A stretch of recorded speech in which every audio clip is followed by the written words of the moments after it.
Good afternoon. Good afternoon. This is Charles Coachman, and this is Bay Area Let's Talk. Bay Area Let's Talk on a Wednesday afternoon, February 3rd. Here we are cruising right through the first week of February. Hope you've had a great day today and looking forward to a better evening. Looking forward to a really, really nice evening. Again, my name is Charles Coachman, and you can reach me by calling or texting 408-439-0766 or sending an email to bayarealetstalk@gmail.com, bayarealetstalk@gmail.com. One of the things that we like to do to start out our programs with are doing birthday shout outs. And today we have got one, Scott Estrode. Scott is a friend of mine that I have known for the last many years. Let's see, about 10 years ago, we were taking some coaching programs together. Scott is a realtor in the Roseville area. He is also part of an ownership group in the Sacramento area, maybe El Dorado Hills. So Scott, wishing you a very, very happy birthday. And if it's your birthday out there and I didn't give you a shout out, it's because we are not friends on Facebook, or you're a little bit too shy to share out your birthday. But just remember, everybody has one. Imagine skipping one. Anyway, Scott, happy birthday to you. Wishing you all the very best on this, your day. So enjoy. Again, this is Bay Area Let's Talk. I like to also let people know the systems that we're using. If you would like to leave a comment, please go to StreamYard.com/Facebook. StreamYard.com/Facebook, and allow them to use your likeness, allow them to use your picture. Then we can get your picture and your name so we can see who we are speaking with. And let's see what else we've got there. And then we also like to talk about the companies that we are using, and that is Grow Live Academy. Grow Live Academy, a Ken Walls company. Ken Walls is a terrific person. If you are interested in learning how to grow live, to go live, to do some live streaming, contact Ken Walls at thegrowliveacademy.com, and you will not be disappointed. Again, we'll mention StreamYard.com, and I am keeping in touch with my clients using Hippo Video. Hippo Video, such an excellent program. Okay, so Bay Area Let's Talk. Let's check it here real quick. Tim Lord, hey man, I hope you are doing wonderful. Hope your dad is doing great, and you are just having an awesome day. I appreciate you checking in. Larry Schneider, how are you? Thank you for stopping in, Larry. Really appreciate it. Well, today in the Bay Area, it's a little bit different day. It's a little bit different time, as some of the places are now going back to school. We got 4 Bay Area counties that are going back to school. And that is just remarkable for us. Remarkable. And those 4 areas, those 4 counties are Marin County, San Francisco County, which is a city and county in itself, San Mateo County, and Santa Clara County, where I am coming from today. So Santa Clara County. One strange thing that we've got going on, the city of San Francisco is suing their school district, because even though they've been allowed to go back, they have not put a plan in place to allow children back into their schools. They've been so concerned about changing the names of their schools that they have not put a plan in place. What does that tell you about our culture these days? What is going on? What is going on? We saw kids going through every one of the counties, the other 3 counties, going to school. They're having their temperatures taken, they're wearing masks, and they're going in, they're social distancing, and they're all ready to go. But San Francisco would rather get rid of the name Abraham Lincoln and Washington and Junipero Serra and Dianne Feinstein instead of getting their kids back into school. There is a problem there. Even the mayor has said, you are doing our citizens wrong. Get to work. Get to work. While we're talking about COVID and we are talking about getting back to school, Santa Clara University, and located in Santa Clara, is being investigated because there was a large frat party that went on off campus, but a large frat party going on, 75 people, some with and without masks. So they're waiting for a COVID spread. Apparently there hasn't been one. This was just found this last weekend, but they are expecting a COVID spread to come from that party. So we're going to have to see.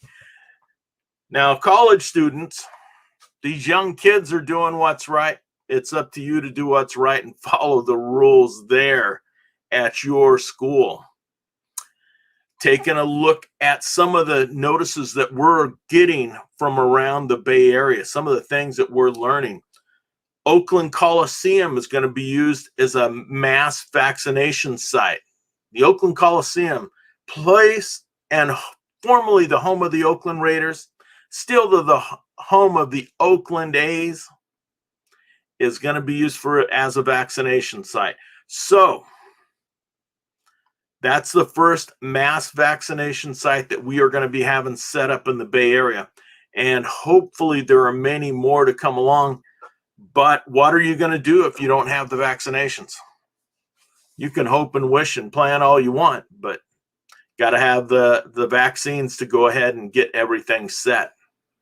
One of the other places that we're talking about today is CVS is going to get set up to vaccinate. They already vaccinate for the flu. This was already a plan of the prior administration. It had already been made in a deal. Other parts of the country, they are already utilizing smaller places to go ahead and get this set up. It doesn't need to be a hospital. Let's get it set up and get it rolling for those of us that want to get vaccines. There's some of us that don't. In that case, we don't have to worry about it. But let's get these things up and running. It's about time. About time. Staying with the topic, coronavirus. There is a large company in Oakland that handles an awful lot of tenants, and they have sent out about 500 eviction notices. This one lady has received so many eviction notices, it looks like she's got a ream of paper in her hands just of eviction notices. And apparently the landlord is saying, yeah, we're not going to evict. We just want to make sure that everyone's aware that we do have the power to evict. Soon enough, when that's going to happen. So we got to keep an eye on things. We're hoping that the state is able to get their funds and then pay these landlords what they said that they were going to do. Some of the landlords don't have to accept it, but they can't evict until later on this year. We're trying to hold that off. Trying to keep the evacuations and evictions out of the news. Let's stop that. Well, we had some news come in, and we're staying right on this topic. Coronavirus, the U.S. economy, and this is coming from the California Association of Realtors, and I'm going to follow up with another quick topic just to follow up with that. The U.S. economy contracted 3.5% overall in 2020, the largest decline in 74 years. The largest decline in 74 years. Despite gross domestic product expanding at an annualized rate of 4% in the fourth quarter, unemployment claims nationwide remain elevated, although claims are falling in California. Last week, the first time jobless claims by California workers fell to their lowest level in 10 months. Well, imagine that. Imagine that. 1 week after President Biden is inaugurated, all of our blue states, California being included as the largest blue state, started letting people go back to work. All right, it's time, guys. We've waited long enough. We've held our economy up long enough. So now we've fallen to the lowest levels of unemployment in California in this basically 12 months. 12 months. It's the lowest level in 10 months. The California Employment Development Department, EDD, has now resolved 99% of the 1.6 million backlogged claims identified in mid-September. An audit of the EDD revealed that outdated technology caused claims to be delayed, and a failure to heed warnings about fraud resulted in billions of dollars being paid out in fraudulent claims. California is struggling for money, but they did not put a system in place that could stop them from giving away nearly $30 billion. That's the reports, as much as $30 billion. How does that happen? How does that happen? We got to figure that out. And the person that's in charge of these programs, she's now part of the Biden administration. And as soon as she got back to Washington, D.C., she said it was all Trump's fault. So I guess Trump will cover these last 12 months. Everything is Trump's fault that happened for the 12 months. Although he kept saying, it's time to open up your states and get back to work. But no. Yesterday afternoon, Republican lawmakers have proposed a $6.18 billion aid package as a counter to the $1.9 trillion package that the President Biden's administration would like to push forward. The new package would scale back direct amounts being paid and start phasing out payments for those who make over $40,000 per year, in contrast with $75,000 per year in the president's proposal. In California, you can get small business relief grants. You can go ahead and touch base on that. Now, I just want to cover this real quickly, and this is on Friday. Governor Newsom signed extended the eviction moratorium, and it was called State Bill 91. And let's see, they are going to put together, I believe it is $2.6 billion in federal rental assistance funds that have been allocated to California. That's going to be going out to, the landlords for these properties. These same properties that this fellow sent out nearly 500 eviction notices for. Come on, we don't need that. 500 eviction notices. We do not need that. We do not need that. I just got through watching one of my friends on TV. He is a realtor in Alameda County. I believe he's based right out of Oakland, but they do a lot of properties in Alameda. Alameda is an island right off of Oakland. And it's where we've had a naval base there. And they did a lot of naval and shipyard repairs there. I don't believe that they're doing any more repairs there. Most of those are now either done in Oakland or in San Francisco, taking care of those. I believe Alameda is one of the places that's being cleaned up, and they're looking to bring in more residential housing. But my friend, Hans Struzina was just interviewed on Channel 7 here in the Bay Area, and he was talking, and he mentioned for the first time that it looks like there is a housing bubble. A housing bubble. I would think that I would disagree with that. I would disagree that there is a housing bubble. There is a shortage of housing yet at this time. But housing prices have not went up in the same manner that they had gone up in the past several years. They had basically leveled off, but they've went up 3 to 4%. And that's what we normally do. We expect it to level off, but we don't expect for there to be a housing bubble. Number one, the people that are buying these homes are in much better condition, financial condition, than they were 10 to 12 years ago when we had the mortgage collapse, when we had our economy collapse. So I don't see this as part of a bubble, a real estate bubble. I am going to say, no, sir. And Hans Struzina, he is a smart cat. He is a very, very well-informed realtor. And he was an Olympic rower. The guy's awesome. He's a great guy, but I'm going to disagree with him on the bubble. I believe that our homes are going to stabilize. I believe that we will not see the growth that we have seen before, but I believe there is so much good money and there's still so many jobs here in the Bay Area and a tight housing market. And there's more people wanting to come into the Bay Area than there are wanting to leave.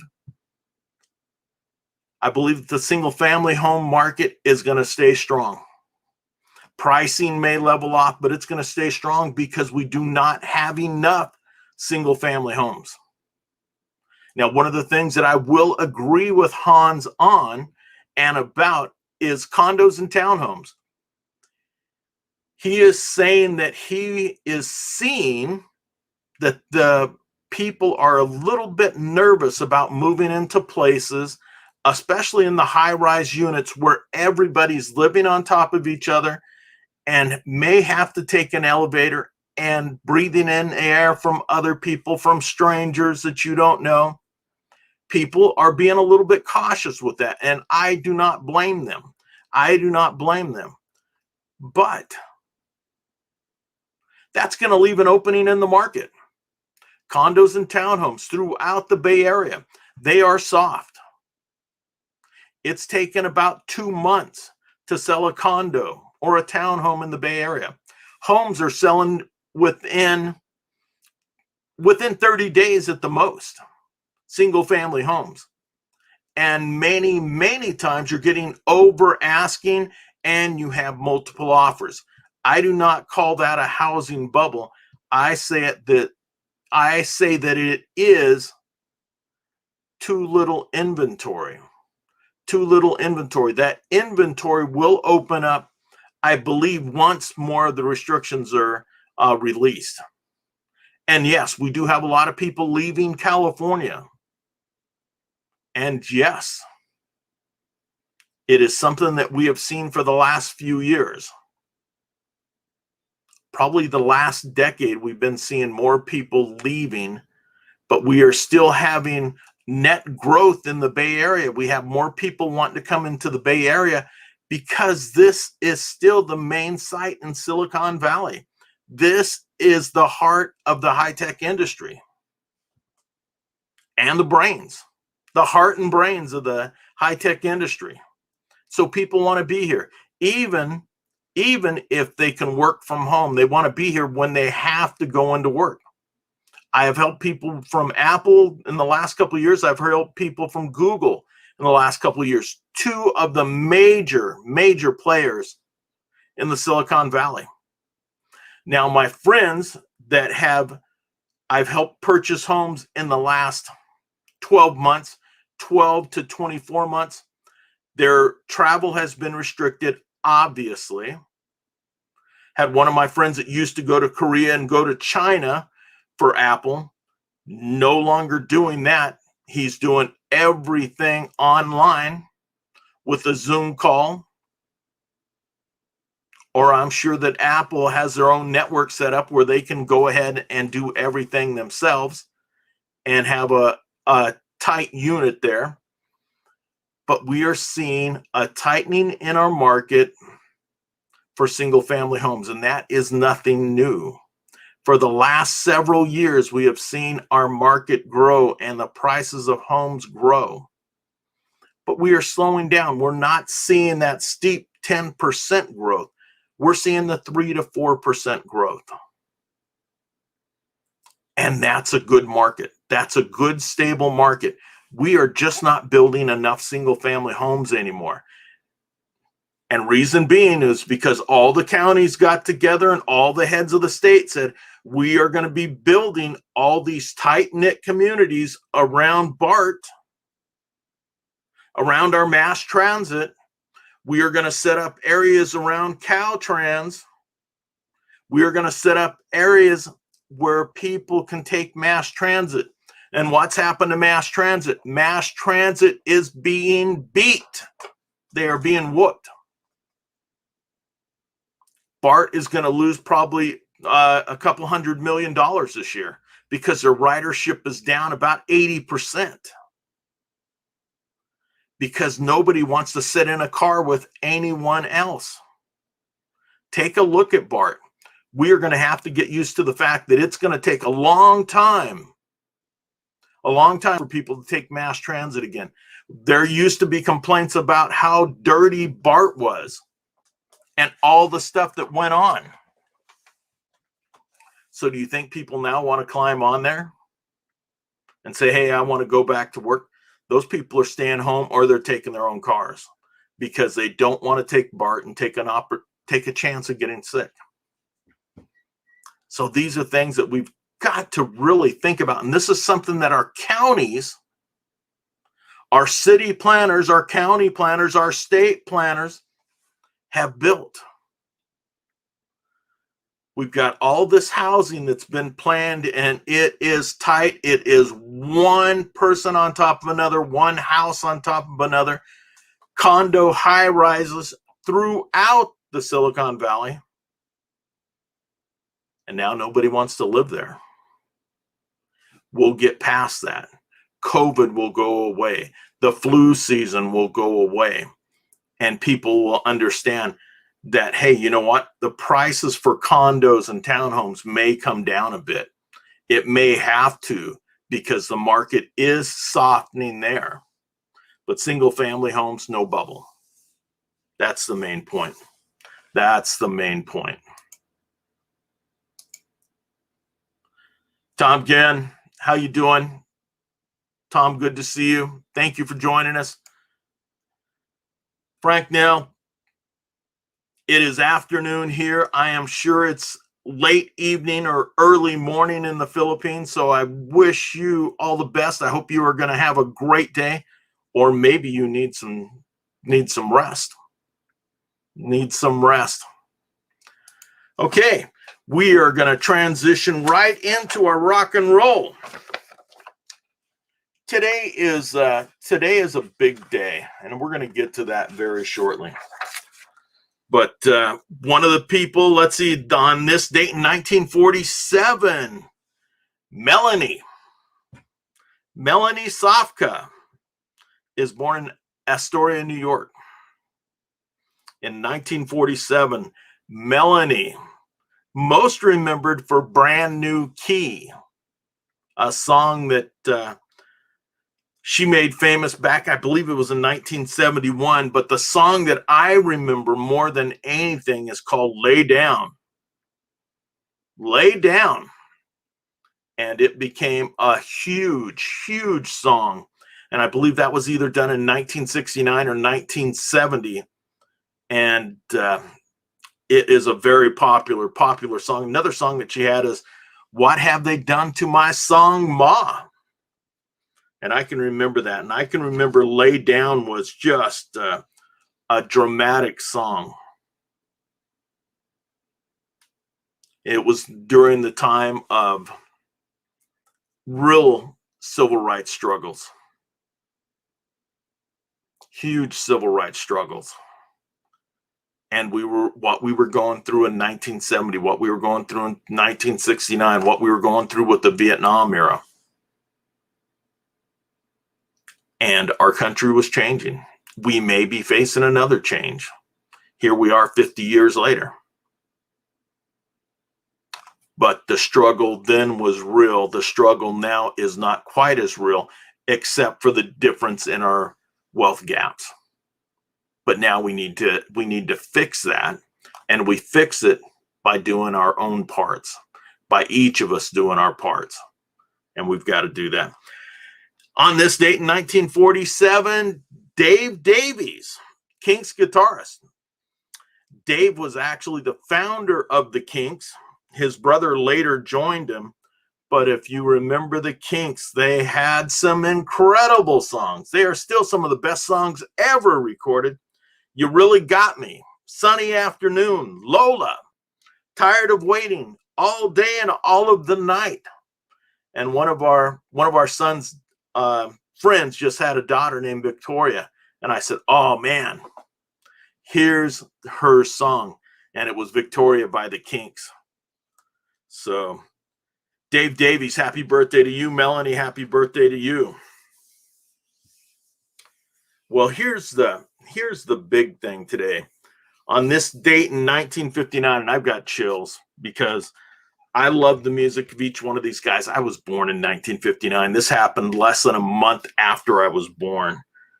But three huge rock and roll stars. Young men. I believe that JP, the Big Bopper Richardson, was probably in his 30s. So he wasn't that old.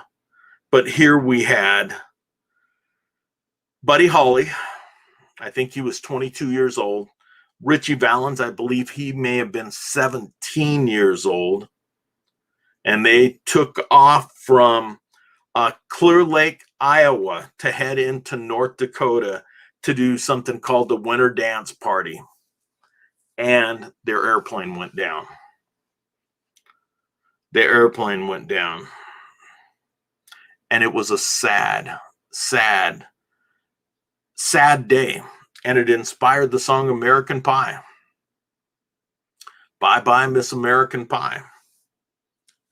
If you don't know who Buddy Holly was, he was the man that had the hits Peggy Sue, That'll Be the Day, Rave On, Not Fade Away, True Love Ways, and so many other songs. So many other songs. And then the Big Bopper had a great song called Chantilly Lace. And then even when I was a kid, I used to imitate this, hello, baby, you know what I like. And unfortunately, they all died. And then Ritchie Valens, the youngest of them all, and he was actually from just south of here, just south of San Jose. And he had some great songs. And La Bamba, there was a movie made about him. La Bamba was his big song, but then there was also Donna, and that was his girlfriend. And this date in 1959, just a sad day for the history of rock and roll. Sad day.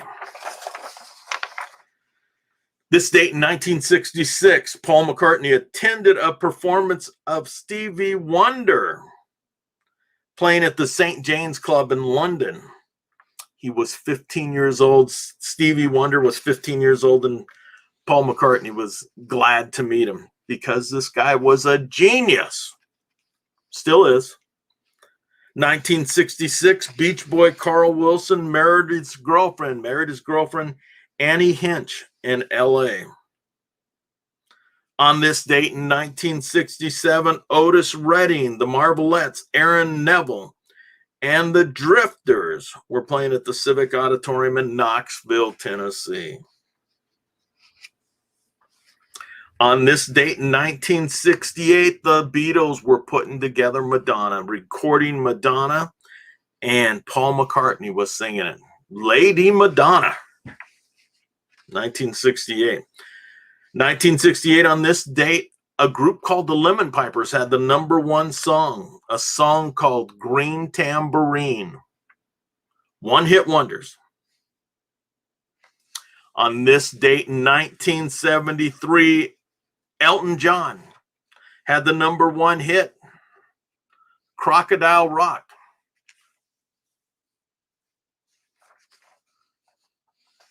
Do you remember that song?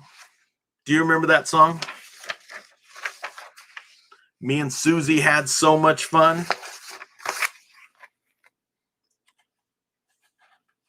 Wonderful hit, a great time. The album that was recorded on was Don't Shoot Me, I'm the Piano Player. Don't Shoot Me, I'm the Piano Player. On this date in 1978, 19 years after Buddy Holly's death,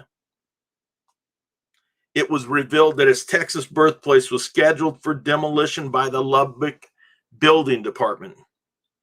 Thankfully, at the last minute, it was named a landmark. Somebody bought it and moved the building away.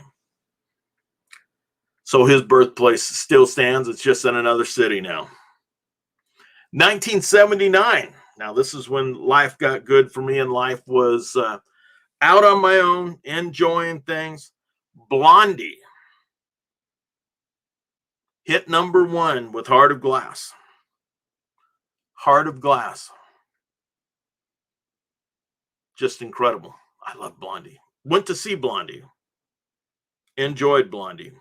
1979, one of my favorite bands, although they were comedians, they were terrific musicians.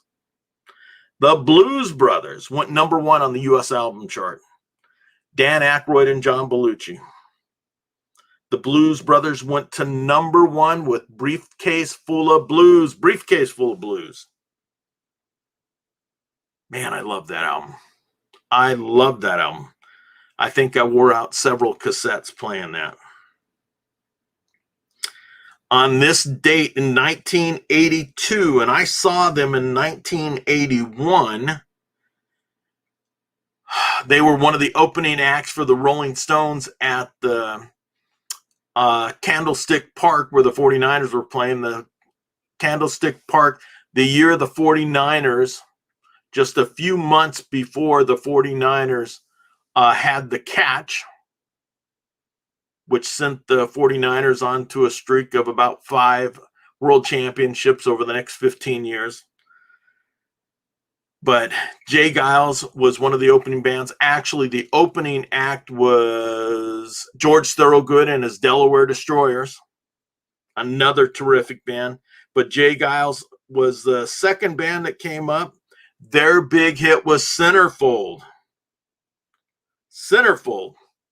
And at the same time, they also announced in a press conference that they had been invited to do Woodstock, but they just said, you know what, man? We don't want to spend 3 days in the mud. We're not doing that. We're not going to go out and play in the mud for 3 days. So they missed out on a little bit of history. This date in 2003, Phil Spector, noted for his work with Ike and Tina Turner, the Righteous Brothers, the Ronettes, even the Beatles. He was arrested for the murder of actress Lana Clarkson and found guilty for it. And Spector himself just died in prison a few weeks back. Sad, sad, sad. He was a genius, but he was also just a reckless man with an evil temper. So he was a genius, but he was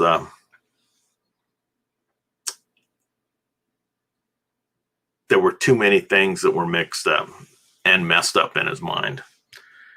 So, and that wasn't the first time he had been accused of handling a gun around somebody. That should have been handled a long time before.